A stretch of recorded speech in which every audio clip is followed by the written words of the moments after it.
What your hands do, it's your own eyes that have seen. So be sure to judge your actions to make sure the results are clean. Yes, yes, yes. You are tuned into EVO RAD, always bringing you good music. My name is Michael Bernier. Big Ben is here with me. How you feeling on this lovely day, Benny boy? Feeling extra hairy today. Yeah, all right. Ryan Inc. is in the building. What's good, buddy? I couldn't be better. Yeah, man.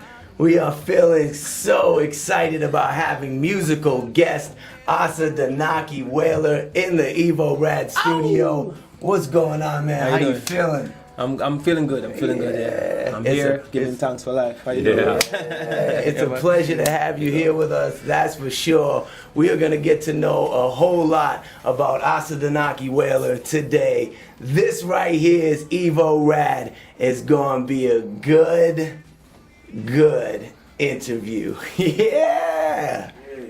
Boom, yeah man, I'm the same man, Asadenaki Wailer. I'm there live on EVO RAD. Check it out.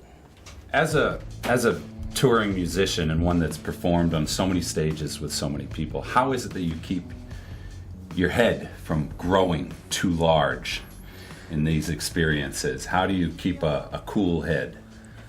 Well, we give thanks to the Most High every day. Yeah, every moment we can.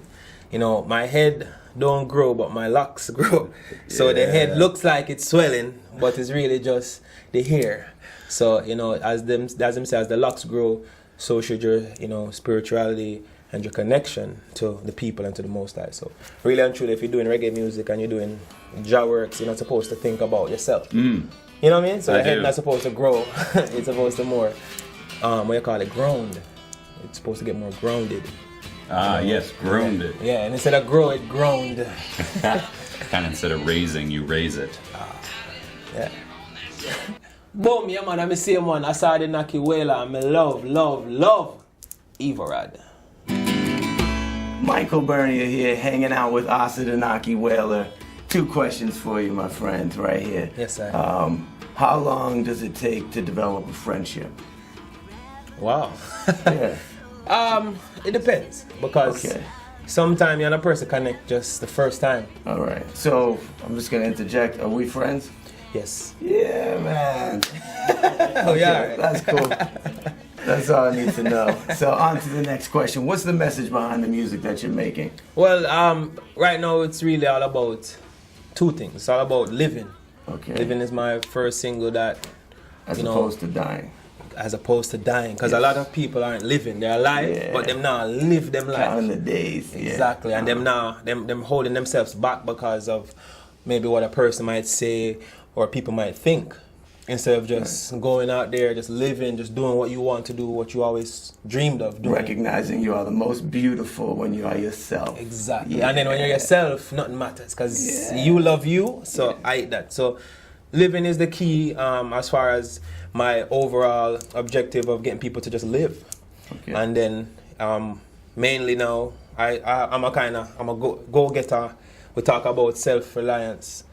You know what I mean? Marcus Garvey teach you these things. So everybody has work to do. Exactly. And you need to do what you need to do. You don't need to depend on anyone to help you. Yeah. Help will come. Be self-accountable. Exactly. And do your thing. You understand? Okay. So the messages in the music are messages of hope, encouragement, be self-accountable. Exactly. And love. And live and be yourself. Yeah, man. Yeah, man. You don't know. Straight from Jamaica, Asadenaki Wailer. So I'm sure growing up you listened to an incredible amount of reggae music. Yes. Is there any other genres that were a common theme in the house? CD player? Or? Yeah, I mean,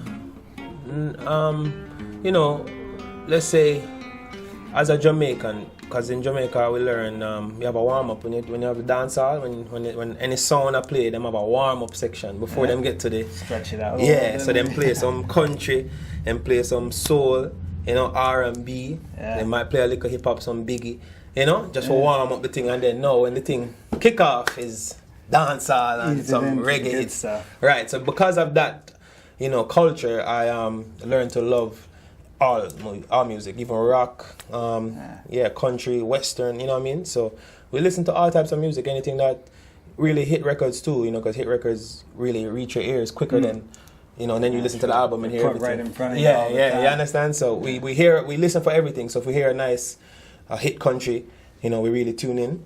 If we hear a nice rock, I remember at one point I was listening to Kings of Leon. Yeah. Heavy. Like every day, you know what I mean? Because of the vibe that they brought and the originality. Yeah. You know, and just that energy too. And the band vibe, I love that unity. So to see it, you know, it's nice. You understand? Yeah, so I love them things. So, yeah, man, and hip hop was a real, hip hop was the beginning of Asadenaki. What's the top of the hip hop game for you? As crazy as he is, Kanye West, you know what I'm saying? I represent him because he wasn't always this crazy, but you know, it's a good. In the beginning.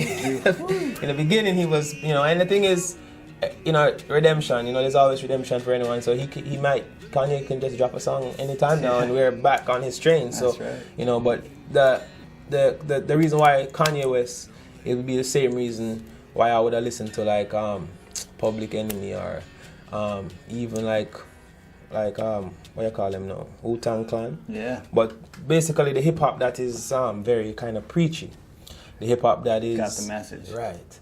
Because when Kanye first came out, he was refreshing because he came out at a time when gangster rap was running the thing. You know what I mean? So when Kanye come out, I talk about self-confidence and all these good things. That was a subject we haven't heard in rap for a while, unless it was way back.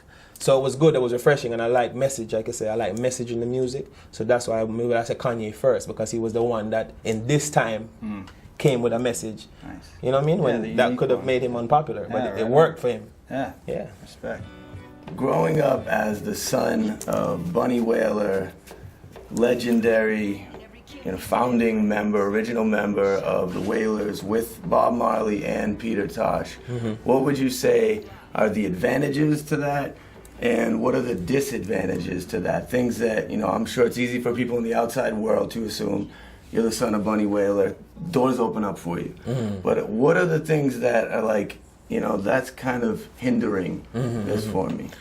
Why don't you start with those things that you feel that hurt your career from that, if there are any? Yeah, the expectancy and the people expect me to be exactly, like my father. Because my father would have done certain things, maybe that a person didn't like, for example. Just give me a specific example. All right, specific example. My father would not go to a show. Like, he'd be billed for a show, but wouldn't go because of some reason. Because he's a mystical man, Sometimes he will just get that vibe there. Like something said, don't go. And him, nah, go. So that would have made... Not gonna go Yeah, nah, go. So that would have made some promoters upset. So so a person now would I hear saying, for example, let me give an example. Like, is he like you like your dad? Is he gonna show up? Is he gonna show up or is he not gonna show up? And then not even that. And you feel like you're the guy that shows up every time. See, I'm not gonna say that I'm gonna always. But for now. How often are you canceling shows? Never cancel the show. I never cancel the show unless.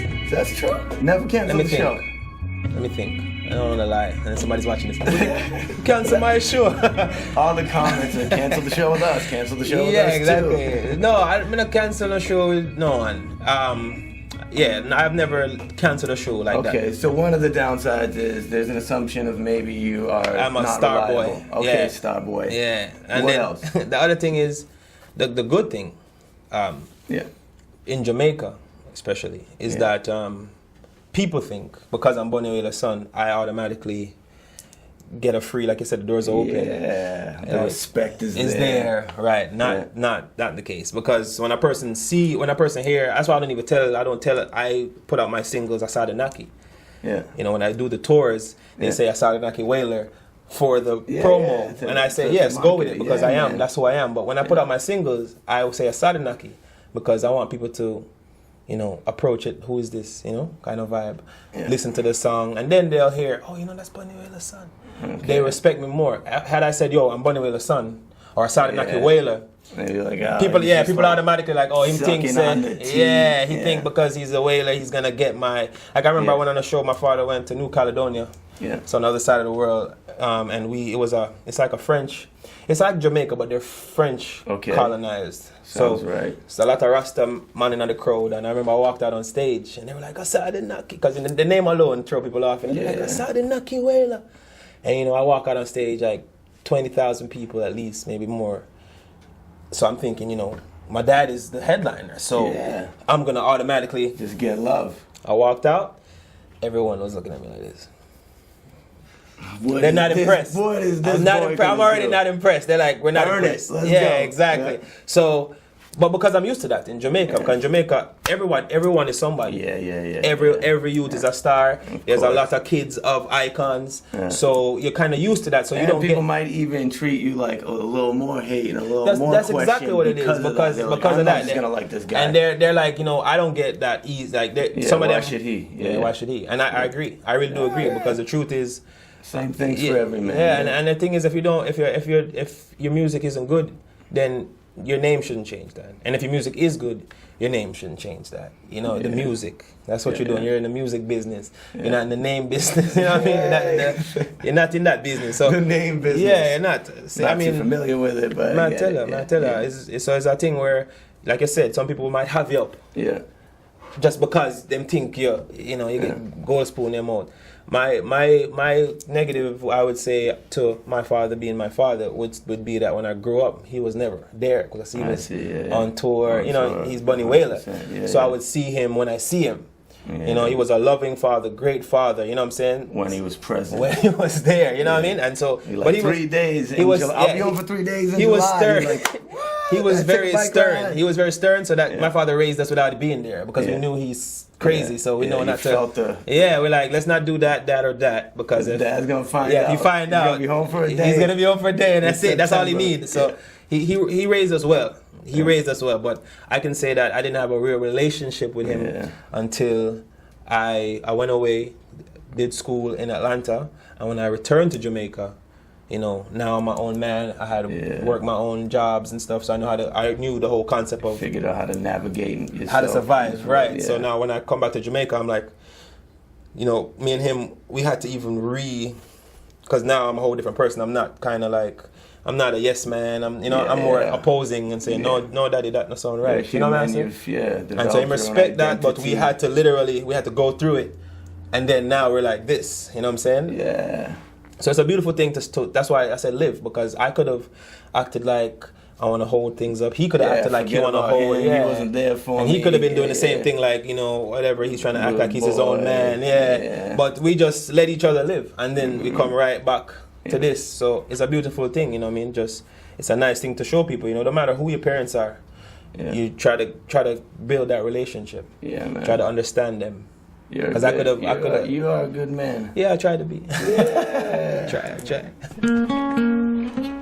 You grew up in Jamaica, right? Mm-hmm. What would be your advice, the 3 things mainly, or the 3 first things that you would say someone would have if they wanted to live off the grid? Wow. Water. Definitely water. You would want to have food. You know what I mean? These are I'm just explaining to you that if you want to live off grid, you need to have what you need. You need your tools, and you need your survival, the things you need. Kit. The survival kit. So that's water, that's food, and maybe a guitar. You know what I mean? You go. Entertainment. You know what I mean? Yeah. If you don't play guitar, maybe a board game, whatever your hobby is, a footballing or a soccer ball, like we would say here. You get your soccer ball and you bring that with you. And so you have your exercise, you have your food, and you have your water. You can live off grid. Yeah, you can live off grid forever. If it wasn't for music, and you had to do some normal sort of job, what would you be terrible at? It's a weird question. I would. My dream before music was football, soccer. Yeah. So I played football all my life, college scholarship, paid for my schooling. So I think I'll be horrible, like I say, you know what I mean? Yeah. I'd be pursuing becoming a world star in football and see where that took me. You know what I mean? I probably would end up playing wherever for whatever kind of, you know. But you don't sound terrible at that. No. I mean, I would hate to brag, you know what I mean?